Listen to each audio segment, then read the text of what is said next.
And we're back again. We changed our clothes. I'm pretty sure I was wearing this jacket last time, but you'll have Oh, to forgive me. It's my favorite one. It's comfy. what have you got underneath? Just a just a gray t-shirt. Okay, Was I wearing that last time? I don't know. you were, I think. God, I really did wash my clothes. Yeah, right. Look at us in the eyes. See? Your left eyebrow's twitching, which means you're telling us a A lie. fib. I'm A a fib, big yeah. fibber. A fib. Good morning, beautiful family. Hi, everybody. Hi. We're on lesson 338. 338. And Sis is going to read for us. Okay. Lesson 338. I am affected only by my thoughts. Mm. I am affected only by my thoughts. That's really big. Isn't it? What is troubling you all today? Is it a person? Is it the body? Is it an issue at work? Is it your children? Is it COVID? Is it what? The spiritualized ego that's telling you you're never going to get it? No. I don't know about that one, but I've heard it can be prevalent. Yeah, but this is just beautiful to start out of the gate. That all we're ever looking at, all we're ever interacting with, all we're ever seeing is our thought projected. And it's such a great message. It's really such a relief to know that we don't have to go into the world or to another brother or work on the body or work harder at work, right? It's only our thoughts that we could ever suffer from. So it's the thought that needs to be corrected. Because that thought is never a fact unless it comes from God, That's right. right? So the thought is always going to be an interpretation of what's happening in the Yes. body or with our children in the world. It's Yes. always going to be an interpretation. But the next question is, Who's the which one identity speaking? does that interpretation come from? That's right. Who are you today? Who are Yeah, you in this now moment? Mm. I'll have some of that tea, thanks. Celestial Seasonings Vanilla Spice. Who knew? What a It's really great good. ad. What a It's great beautiful. ad. I know. That's your interpretation of that tea. Oh, yeah. Well, it's the only one. And if you don't share it, you're clearly wrong. Yeah. Ah, I'm expecting that check from Celestial Seasonings any day in the mail. All right. Thank you for laughing. Yeah, Um, have to. yeah.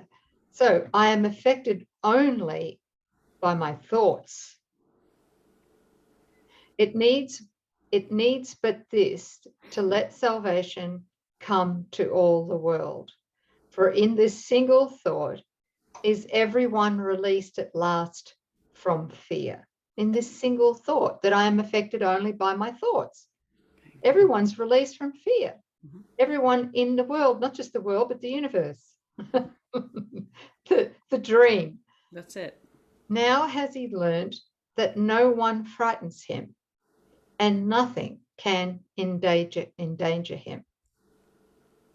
He has no enemies and he is safe from all external things. His thoughts can frighten him, but since these thoughts belong to him alone, he has the power to change them and exchange each fear thought for a happy thought of love. There's the atonement. That's it. The sole responsibility of the miracle worker, that's us, you, us, is to accept the atonement for himself. That's it. One instant, less than a heartbeat, right? So we can exchange any thought from the ego Mm-hmm. or a happy thought of love. He crucified himself, yet God has planned that his beloved Son will be redeemed. Oh, so good to know that. So this is about taking accountability for everything that's happening in our experience, not to judge it, but to bring it to the place of where it can be corrected. Because while we still have the fear and the guilt in the mind safeguarded by placing it out there, when there is no out there, we're only looking upon our thoughts, ha ha. So it's about the accountability. We're never victimized. We have never, ever been a victim. We've never actually been a perpetrator, right? All of this is some way for us to project guilt out onto the world, but it's in our mind. So collecting all the issues that we have and bringing them, this is only a thought in my mind. I'm suffering because of my beliefs about whatever this is, and it's just a false image of fear. So there's the level of exchange, bringing it back to the mind. It's only a thought. It's a false belief about what is here, God's creation, right? There is a true perception, a real world, or a happy dream for us to experience as an interim before God takes the final step. And it's there that everything that we're perceiving is turned into, the healthy body, harmonious relationship, abundance, function, peace, and a recollection of our innocence. That we're moving through this dream state in a state of dominion because there's no fear in our mind. And with no fear, we're not projecting fearful images. So there goes all problems, right? All suffering. So we did this to ourselves. Yeah. Mm-hmm. So when we catch ourselves having a fear thought and believing it, all we need to do is confess that, right? Say, oh, okay, this is coming from the ego. So that's taking accountability. And we've got the thought because we wanted it. And why did we want it? Because it safeguards the false identity, the mythical me that you think you are. These thoughts are necessary to keep the guilt and the fear in the mind that thinks it's a body. When we relinquish the fear and the guilt and all the projections, what arises? The awareness that I am not mythical me, but I am the innocent son of God. And this body can be useful for a while as a communication device to help others see you're only suffering because of thoughts in the mind. And that's not even your mind, right? Forgiving the idea of separation means forgiving the idea that you became a mythical me. And accepting the atonement means that you're accepting yourself as God created you to be. A spiritual child of God. So it's a switch in identities, right? Totally. Letting go of the false to accept the true and the real. It's not making a better ego. No. I tried that and it sucks. Me too.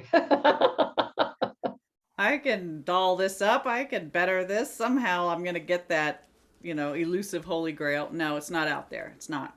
Don't even try. Turn around.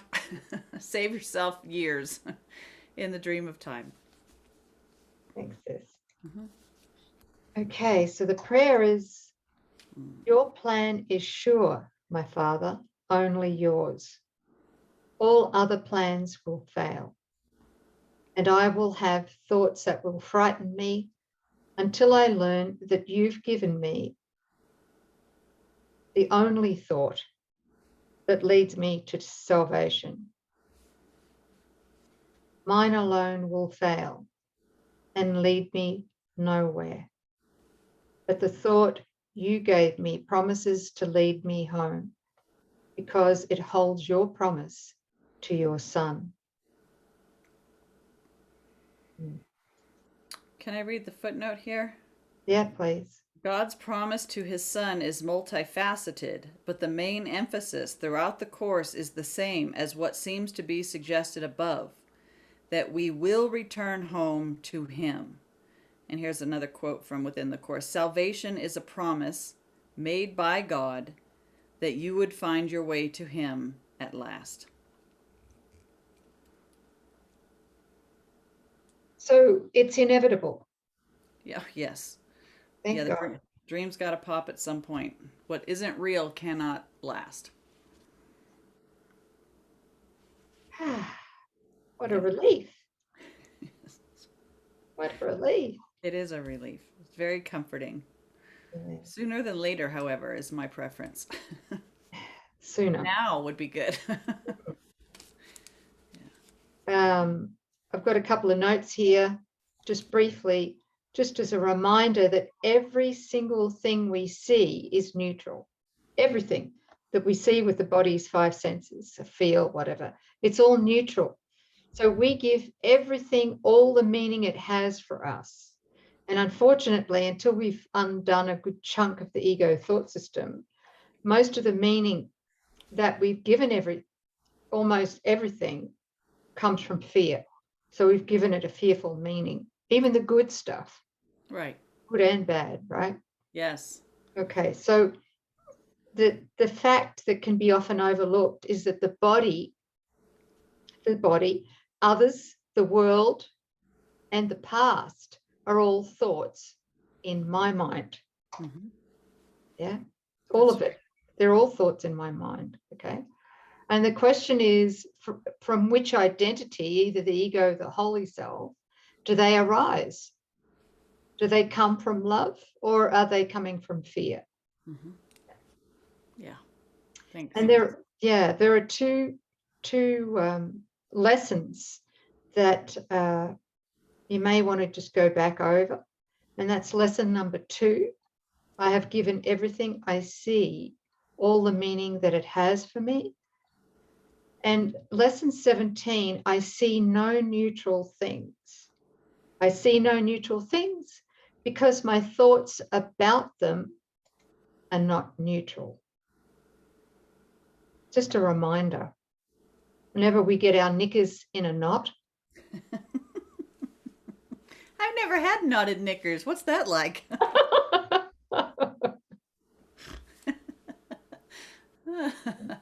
I like that phrase though. Anyway, yes. When our knickers are in a knot, then what?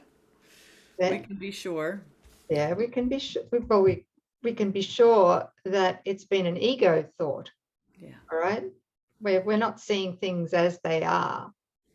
We're seeing them as the ego in our mind has projected them to be. So it's an interpretation through the part of our mind that doesn't exist. That's right. That sounds insane. In every now moment, we could be here now and experiencing what God is knowing, or every now moment is really empty space, but we take our past experience that we believe in, that we've made up, and then we take that past and we look upon images that we've made, and using our past reference, we define everything in this moment. And that's how we fill the present moment with our own interpretations. And they're always going to be fearful because the ego thought system is fear. And that prevents us from experiencing the correction. We need to recognize right here now, I don't know what anything is for. And I'm going to keep this here now moment free of all interference so that Holy Spirit can make that correction. But while I'm being an I know mind, or I'm being insistent, or I'm sure of my experience, I'm only taking a false past and using that to interpret the now moment, and nothing real will ever happen. So it's so important to make sure to be here in the now without any thought of, it's come wholly empty handed unto your God. I don't know the thing I am. I don't know what I'm doing. I don't know what this is for. And I give it to the one that does, which is in your mind. The Holy Spirit, your right mind. But it's the allowance to be infilled or informed by Holy Spirit. In any now moment, we can do that. Yeah, right now. How about it, guys? That's it. Choose again. Thanks, sis. I feel the gratitude that it's only the thoughts. There isn't really a real world with real diseases and real problems and real wars and real issues. There's not real enemies. Hate isn't real. Guilt isn't real. Fear isn't real. It's just a thought, and it's not even true. So, how easy can the correction be made? Letting our mind be returned to wholeness. That's it. That's why forgiveness is our only function. Beautiful. Yeah. And I'm reminded too how much more powerful it is when there's a bunch of us here forgiving together. Yeah. Punching a big old hole in this veil, and the Yep. the light floods in. Yeah. Yes. Thank you. Thank you all.